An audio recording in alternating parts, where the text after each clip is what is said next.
ಇಲ್ಲಿ ಒಳ್ಳೇದು ಕೆಟ್ಟದು ಅಂತ ಕೂತ್ಕೊಂಡು ಡಿಸೈಡ್ ಮಾಡಕ್ ನನಗೆ ಟೈಮ್ ಇಲ್ಲ. ಮಸ್ತಾನ್ ಯಾರು ಗೊತ್ತೇನೋ, ಬೆಂಗಳೂರಿಗೆ ದೊಡ್ಡದಾದ ಅಂಡರ್ ವರ್ಲ್ಡ್ ಡಾನು. ಇಮ್ಮಿಡಿಯೇಟ್ ಆಗಿ ಊರ್ಗ್ ಹೊರಟ್ಬಿಡೋ. ಮಯೂರಿ ತನ್ನಲ್ದಿರೋ ತಪ್ಪಿಗೆ ಸುಮ್ಮನೆ ಕಷ್ಟಪಡ್ತಿದ್ದಾಳೆ. ಇವತ್ತು ನೀನು ಅವಳನ್ನ ಸೊಸೆ ಅಂತ ಒಪ್ಕೊಳ್ದೇ ಇರ್ಬೋದು, ಆಮೇಲಾದ್ರೂ ನೀನು ಅವಳನ್ನ ಒಪ್ಕೊಳ್ಳೇಬೇಕಾಗತ್ತೆ. ಅದು ಮಾತ್ರ ನಾನು ಸತ್ರು ಆಗೋದಿಲ್ಲ ಚಂದ್ರು. ಅಂತ ಪರಿಸ್ಥಿತಿ ಬಂದ್ರೆ ನಾನು ದೇಶಾಂತರ ಹೋಗ್ತೀನಿ ಹೊರತು ಆ ಕೆಲಸದವಳನ್ನ ನನ್ನ ಸೊಸೆ ಅಂತ ಒಪ್ಕೊಂಡು ಅವಳ ಜೊತೆ ಮನೇಲಿರಲ್ಲ. ಹಾಗೇನಾದ್ರೂ ಹೋಗ್ಬಿಟ್ರೆ ಎಲ್ಲಾ ಸಮಸ್ಯೆಗಳು ದೂರ ಆಗ್ಬಿಡುತ್ತೆ ಅನ್ಕೊಂಡಿದ್ಯಾ? ಯಾವುದು ದೂರ ಆಗಲ್ಲ. ಜೀವನದಲ್ಲಿ ಕಷ್ಟ ಸುಖಗಳು ಜೊತೆಲೇ ಬರುತ್ತೆ. ಅದ್ರ ಜೊತೆನೆ ಬದುಕಬೇಕೇ ಹೊರತು ನಾನು ಒಬ್ಳೇ ಸುಖವಾಗಿರ್ತೀನಿ ಅಂತ ಅನ್ಕೋಬಾರ್ದು. ಅದನ್ನ ಮೂರ್ಖತನ ಅಂತಾರೆ. ಅವ್ರ ಮುಂದೆ ಬಂದ್ರೆ ಅವಮಾನ ಆಗತ್ತೆ, ಅವ್ರು ಯಾರೋ ನಿನ್ ಬಗ್ಗೆ ಕೆಟ್ಟದಾಗಿ ಮಾತಾಡ್ಕೊಳ್ತಾರೆ ಅಂತಂದ್ರೆ ನಾವು ಬದುಕಕ್ಕಾಗತ್ತಾ? ಈಸಬೇಕು ಇದ್ದು ಜಯಿಸಬೇಕು ಅಂತ ದೊಡ್ಡೋರು ಹೇಳಿಲ್ವಾ? ಅನ್ನೋರು 1000 ಅನ್ಲಿ, ಅದಕ್ಕೆಲ್ಲ ತಲೆ ಕೆಡ್ಸ್ಕೋಬಾರ್ದು. ನೀನೊಂದ್ಸಲ ಅವ್ರ ಮಾತುಗಳನ್ನ ನೆಗ್ಲೆಕ್ಟ್ ಮಾಡಿ ನೋಡು, ಆಗ ಅವರೇ ಬಾಯಿ ಮುಚ್ಕೊಂಡಿರ್ತಾರೆ.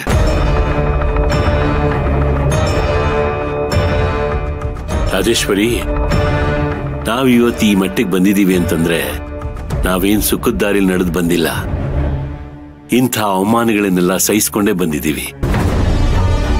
ಅವಮಾನ ಮಾಡಿದ್ರು ಅಂತ ನಾವು ಮುಂದಿಟ್ಟ ಹೆಜ್ಜೆನ ಹಿಂದಕ್ಕೆ ತಗೊಂಡಿದ್ರೆ ಇವತ್ತು ನಮ್ಗೆ ಯಾವ ಸ್ಟೇಟಸ್ ಇರ್ತಿತ್ತು ಹೇಳು? ಬರಡು ಭೂಮಿಲೂ ಬೆಳೆ ತೆಗೆಯೋ ಶಕ್ತಿ ಇರುತ್ತೆ. ಅದೇನು ಅಂತ ನಾವು ತಿಳ್ಕೊಂಡ್ರೆ ಬದುಕು ಹಸನಾಗತ್ತೆ.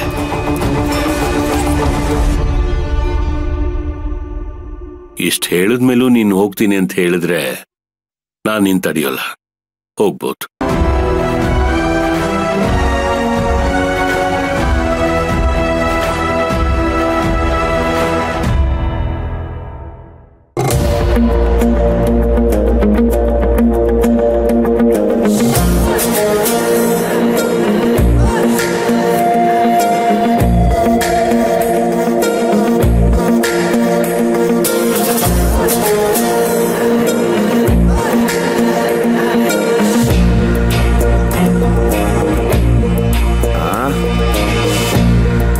ಸಿಂಗಾರಿ,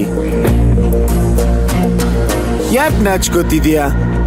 ಅರೆ, ನಾಚಿಕೆ ಇಲ್ದಿರೋರೆ ನಮ್ ಮುಂದೆ ನಾಚಿಕೆ ಬಿಟ್ಟು ನಿಂತಿರ್ಬೇಕಾದ್ರೆ ನಾವ್ ನಾಚ್ಕೊಳಕ್ಕಾಗತ್ತಾ? ఇప్పుడు చూడు ಆಂಟಿ, ನಮ್ಮಿಬ್ರು ಜೋಡಿ ಹೆಂಗಿದೆ? ನಿಮ್ ಜೋಡಿ ತುಂಬಾ ಚೆನ್ನಾಗಿದೆ ಅಪ್ಪ. ನಿಮ್ಮನ್ನ ನೋಡಿದ್ರೆ ರಾಮ ಸೀತೆ ತರ ಇದ್ದೀರಾ.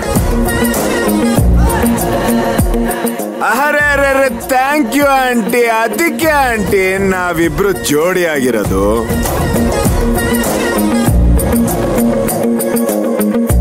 ಇದು ಇಷ್ಟ ಇಲ್ದಿರೋರು ನಮ್ ಬಗ್ಗೆ ಅದು ಇದು ಮಾತಾಡ್ತಾನೆ ಇರ್ತಾರೆ. ಹೊಟ್ಟೆಯಲ್ಲಿ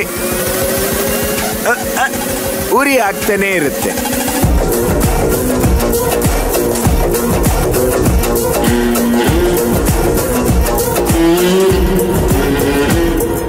ನನ್ನ ಹತ್ರನೇ ಬಂದು ಅವಳನ್ನ ಬಿಟ್ಬಿಡು, ನಾನು ನಿನ್ ಜೊತೆ ಇರ್ತೀನಿ ಅಂತ ಹೇಳ್ತೀಯ? ಹೆಂಗೆ ಹೇಳಿದ್ದಕ್ಕೇನೆ ಈ ರೇಂಜಿಗೆ ಉರಿಸ್ತಿದ್ದೀನಿ. ನಿನ್ನಂತದೆಷ್ಟು ಪೀಸ್ಗಳನ್ನ ನಾನು ನೋಡಿಲ್ಲ ನನ್ನ ಎಕ್ಸ್ಪೀರಿಯನ್ಸ್ ಅಲ್ಲಿ.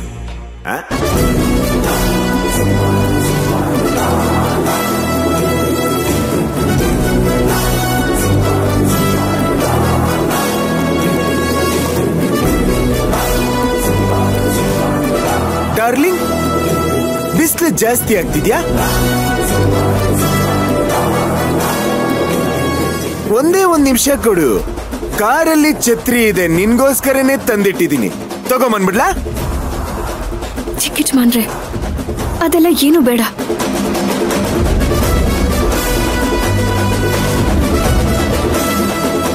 ನೋಡಿದ್ರ, ನನ್ನ ಹೆಂಡತಿ ನನ್ನನ್ನ ಎಷ್ಟು ಪ್ರೀತಿಯಿಂದ ಚಿಕ್ಕ ಯಜಮಾನ್ರಿ ಅಂತ ಕರೀತಾಳೆ.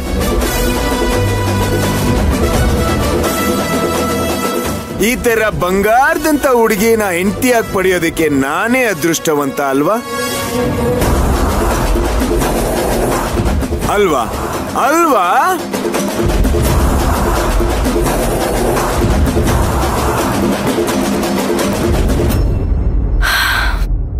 ತಾರಕ್ ಯಾಕೋ ಜಾಸ್ತಿ ಆಯ್ತು ಅಂತ ಅನ್ಸ್ತಿಲ್ವಾ? ಏನ್ ಸೀಮೆಗಿಲ್ದಿರೋ ಹುಡುಗಿನ ಮದ್ವೆ ಆಗಿದ್ದೀನಿ ಅಂತ ಓವರ್ ಆಗಿ ಆಡ್ತಾ ಇದ್ದಾನೆ. ಅವನ್ನ ಅವಳಿಗೆ ಮದ್ವೆ ಮಾಡಿಸಿದ್ದು ನೀನೇ ಅಲ್ವಾ ಅಕ್ಕ? ಅವಳನ್ನ ಅವನ ಜೊತೆ ಮದ್ವೆ ಮಾಡಿಸಿದ್ದು ನನ್ನ ಕೆಲಸ ಸಾಧಿಸ್ಕೊಳಕ್ಕೆ. ಆದ್ರೆ ಅವನು ಅವಳನ್ನ ಇಷ್ಟೊಂದು ಹಚ್ಕೋತಾನೆ ಅಂತ ನನಗೂ ಗೊತ್ತಿರಲಿಲ್ಲ. ಆ ಅಮಿತಾ ನೋಡು ಹೇಗ್ ಗಪ್ಚುಪ್ ಅಂತ ನಿಂತಿರಾಳೆ. ಪಾಪ ಅವಳನ್ನ ನೋಡಿದ್ರೆ ಅಯ್ಯೋ ಅನ್ಸುತ್ತೆ. ಅನ್ಭವಿಸ್ಲಿ ಬಿಡಕ್ಕ. ಆ ಮದ್ವೆ ಮನೇಲಿ ನಮಗೆ ಎಷ್ಟೆಲ್ಲ ಅವಮಾನ ಮಾಡಿದ್ಲು, ಅದಕ್ಕೆ ಅಣ್ಣ ಸರಿಯಾಗಿ ಮಾಡ್ತಾ ಇದ್ದಾನೆ.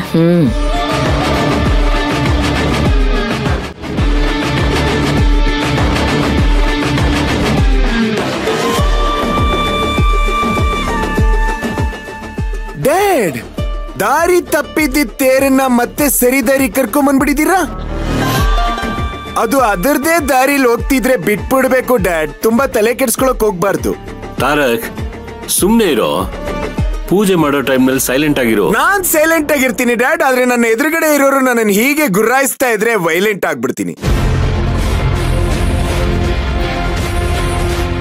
ಓಕೆ ಓಕೆ, ಅರ್ಥ ಆಯ್ತು.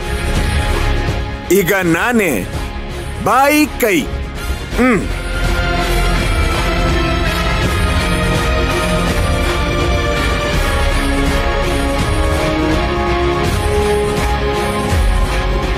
ಪ್ರದಕ್ಷಿಣಂ ಕರೋಮಿ ಪ್ರಸೀದ ಪರಮೇಶ್ವರ. ಹಿರಣ್ಯಪಾತ್ರಂ ಮದ ಅಪೂರ್ಣಂ ದದಾತಿ ಮದವ್ಯೋ ಸಾನಿತಿ ಏಕದಾ ಬ್ರಹ್ಮಣೋಪರಹತಿ ಏಕದೈಜಮಾನಾಯಸ್ತೇಜೋ ದದಾತಿ ಜಯ ಘಂಟಾನಾದಂ ಶ್ರಾವಯಾಮೆ. ರಾಯರೇ, ಇನ್ನು ಪೂಜೆ ಎಲ್ಲ ಮುಗೀತು. ಜ್ಯೋತಿಯನ್ನ ಬೆಳಗೋರು ಯಾರು? ಇನ್ಯಾರು ಶಾಸ್ತ್ರಿಗಳೇ? ನಮ್ಮ MLA ಸಾಹೇಬ್ರ ಮಗಳು ಅಮಿತಾ ಅವರೇ ಬೆಳಗ್ತಾರೆ.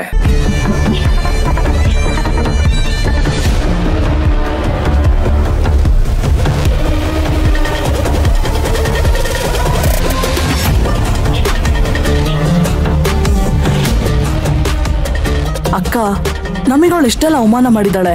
ಅವಳು ಜ್ಯೋತಿ ಬೆಳಗ್ಬಾರ್ದು, ಏನಾದ್ರೂ ಮಾಡಕ್ಕ.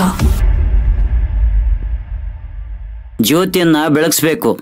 ಅವ್ರು ಹೇಗ್ ಪೂಜೆ ಮಾಡ್ತಾರೆ ಅಂಕಲ್?